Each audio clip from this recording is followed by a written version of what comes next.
This is your News Source Evening Bulletin for today, Monday, the 28th day of December in the year 2020.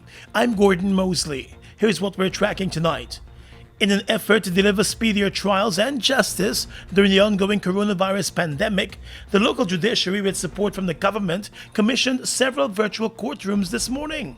The courtrooms, which have been set up at the Lusignan prison, will allow prisoners to face their trials and court appearances without leaving the confines of the prison. All of the virtual courtrooms, which were built out of containers, have been fitted with video equipment and screens which will be linked to the courtrooms. Chancellor of the Judiciary, Justice Jonathan Cummings, said the virtual courtrooms are expected to make a major difference in the delivery of justice. But today's event is going to put us to a higher level. A level with which we can make a difference, a level with which we can make an impact in the criminal justice system. Because the virtual courtrooms, or the container courts as is commonly called, with the rollout of it will ensure that justice is not only done, but justice manifestly appears to be done. It will show too that we have risen to the challenges of the pandemic. Justice Cummings said the virtual courtroom initiative was devised based on the recommendation and work of a task force that examined the delay in trials and criminal hearings because of the pandemic. She said the modernized courtrooms demonstrate hope in difficult times and will help to ease the burden on the state. She also noted that it would reduce the transportation and security cost of having to transport inmates to and from the courts. You would have heard of the savings from the transportation costs, the security costs of having to transport prisoners to and from the courts and to the prison and back. Maintaining that security at court also while prisoners are there, our police force and the court sub-department and our clerks of court, and even our magistrate, tasked with regulating that order in which persons are called, their matters are called, and having a safe system even while they are within the court, will also benefit because no longer is that responsibility cast upon them. Meanwhile, Chief Justice Roxanne George said in addition to the 14 virtual courtrooms commissioned today, there are plans to open another 4 at the Camp Street location, 8 at New Amsterdam, 3 at Mazaruni, and 4 at the Tamiri prison. These courts will benefit the attendance of prisoners in civil and family court matters, ensuring their access to justice where they are parties. But most importantly, these courts will enhance the capacity of judiciary to uphold the fundamental rights as provided for in Article 144 of the Constitution of Guyana, by which defendants and accused persons are to be afforded a fair hearing within a reasonable time. And Attorney General and Minister of Legal Affairs Anil Nandlal described the launch of the virtual courtrooms as a unique and historic initiative. Courthouses in Guyana were shut down for several weeks in keeping with safety measures aligned to the coronavirus pandemic. Some of the courthouses have since reopened, but with several measures in place to ensure the safety of those in attendance. More news coming up in just a moment. People we have weathered every storm and risen to every challenge. Because it is the people of Guyana that gives it its strength. All the people, regardless of race, class, or religion. We are one people, one strength. And now is our time. A time to rise. Together, we rise.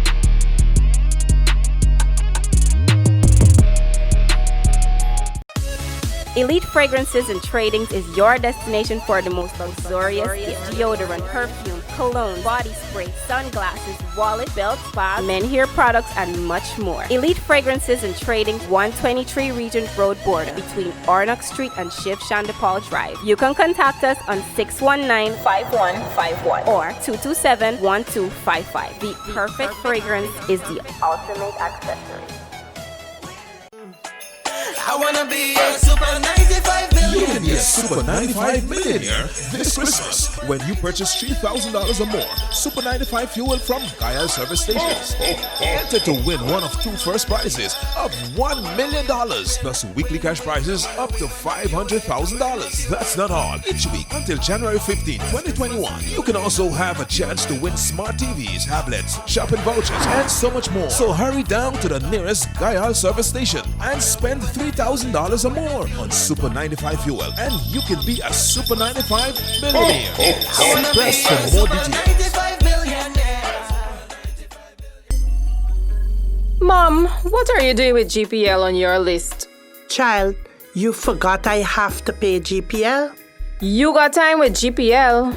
I have to keep these lights on. The customers who think in that manner and refuse to honor their obligation to GPL are obviously not playing their part in ensuring quality service delivery. So, I will continue to pay my GPL bill on time, every time. I recognize the value of your point, Mom. You were right.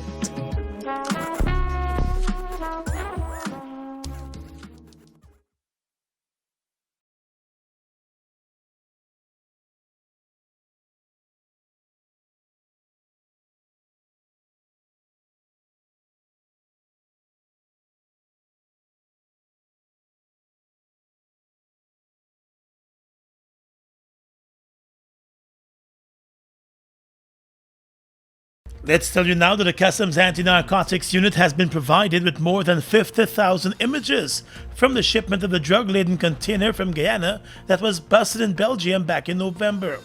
Head of Kano James Singh confirmed to news source that his agency is going through the images which were provided by the Guyana Revenue Authority as part of its probe of the more than 11 tons of cocaine that was found in the container of scrap metal from Guyana. The images were among those deliberately deleted but later recovered. Customs officers attached to the Guyana Revenue Authority are responsible for the manning and operation of the container scanners. The GRA is conducting its own probe into the deleting of the images. Based on the timeline, investigators might have already identified the officer who is believed to be behind the deleting of the images. Initially, there were a number of arrests in connection with the drug shipment. However, there were no charges filed in the case, and Kanu is still looking for the shipper of the container, Marlon Primo. Today, Home Affairs Minister Robeson Ben said the Belgian authorities are continuing the probe on their side, and Guyana is also conducting its own probe. Belgians are proceeding with their investigations. There was a former head of the Belgian narcotics division who was being sought. Some examinations were recently made in other parts of the country in respect of trafficking routes. That's where we are at the moment. The 11.5 tons of cocaine was found concealed behind a false metal wall in the container that should have been carrying just scrap metal. The container was able to leave Guyana undetected without raising any red flags, but it was later realized that all of the images of the container going through the scanner were deleted. Those deleted images were later recovered and are now the subject of the Kano investigations. The Guyana Police Force is stepping up patrols across the country as it has recorded a 25% increase in armed robberies despite the coronavirus pandemic. Home Affairs Minister Robeson Ben made the grim announcement today as he defended government's purchase of 15 new motorcycles to assist the police force in its patrols. The motorcycles, which were procured at the cost of over $6.5 million, have already been dispatched, with the majority of them in the Region 4 area. The Home Affairs Minister was grilled on the procurement procedure for the motorcycles, and he has promised to provide additional details. While armed robberies and cases of murders have seen significant increases when compared to 2019, the police force maintains that serious crimes in total have seen a reduction. The coronavirus pandemic in Guyana claimed 2 more lives on Sunday, taking the total number of deaths in the country to 164. The 2 latest fatalities are both from the Region 5 area. There were just 5 new cases of the virus recorded yesterday, according to the Ministry of Health's dashboard. But with the number of public events and large gatherings that took place over the holiday weekend in breach of the COVID-19 regulations, the Health Ministry remains concerned that the country could see a spike in new cases early in the new year.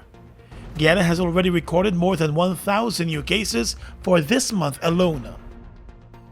A taxi driver remains in police custody tonight over the death of a 29-year-old Better Hope man who was dragged to his death along Durban Street early yesterday morning. According to reports, David Barclay got into an argument with the taxi driver over $700. He had reportedly hired a car to take him to Better Hope to pick up a tire and bring him back to the city after his car suffered a puncture. When the two men returned, the taxi driver told him that the cost for the return trip was $4,000. Barclay told the driver he only had $3,300 at the time.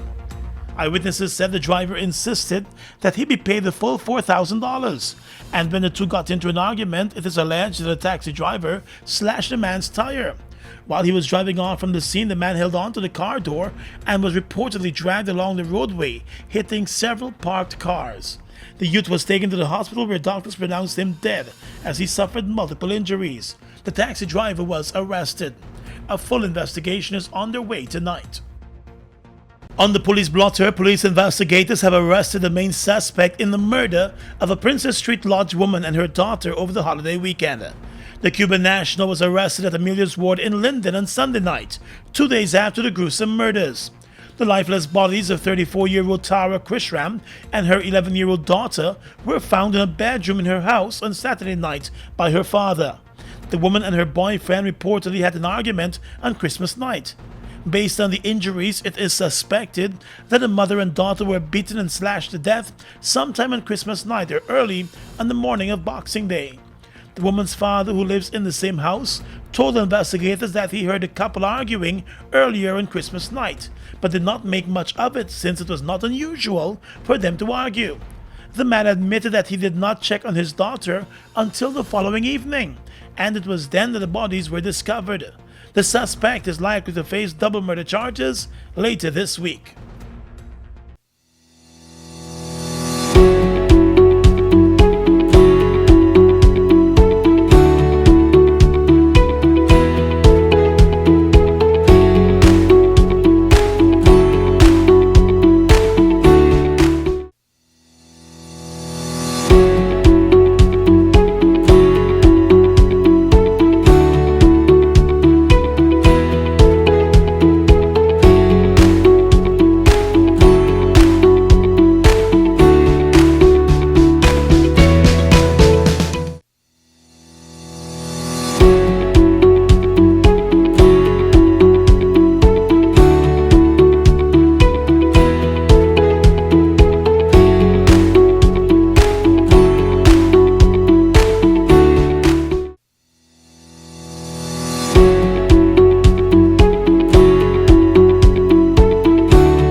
Due to the impacts of the global pandemic, COVID-19 across our nation, essential organizations like us have chosen to adopt innovative approaches to meet the emerging needs of our customers while protecting our employees.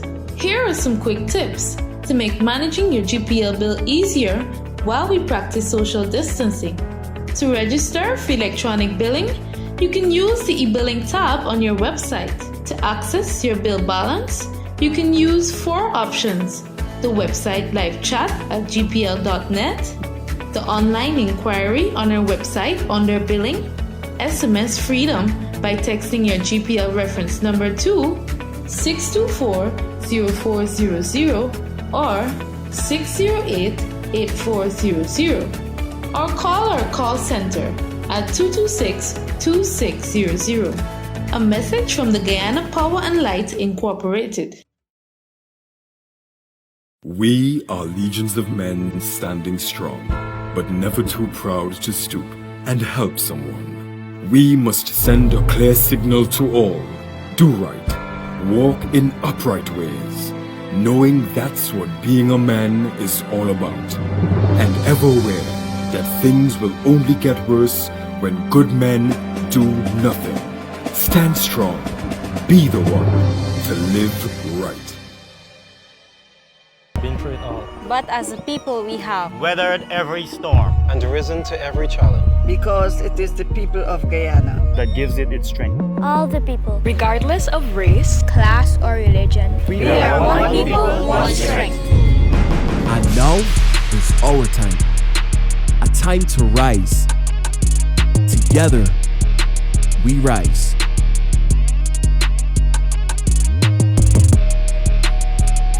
Across the region right now, Argentina started vaccinating its citizens against coronavirus today, using the recently delivered Russian Sputnik V vaccine. the government announced over the weekend. The Argentine President Alberto Fernandez and provincial governors said health personnel would receive their vaccines in less than 72 hours.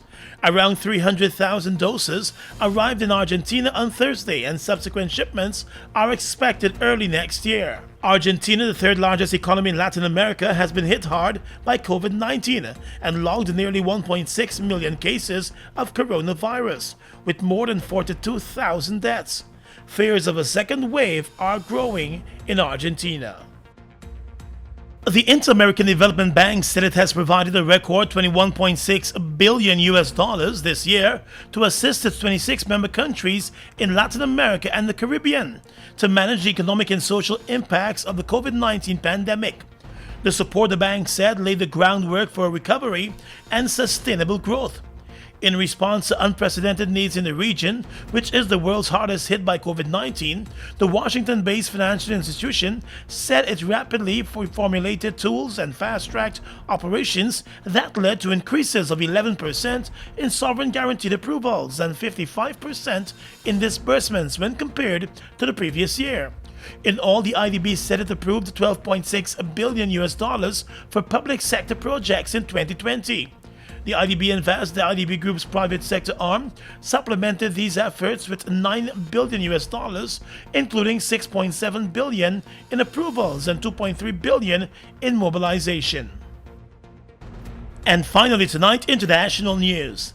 England's very high COVID infection level is a growing concern, as health authorities there struggle to cope with rising patient numbers, a health official has said.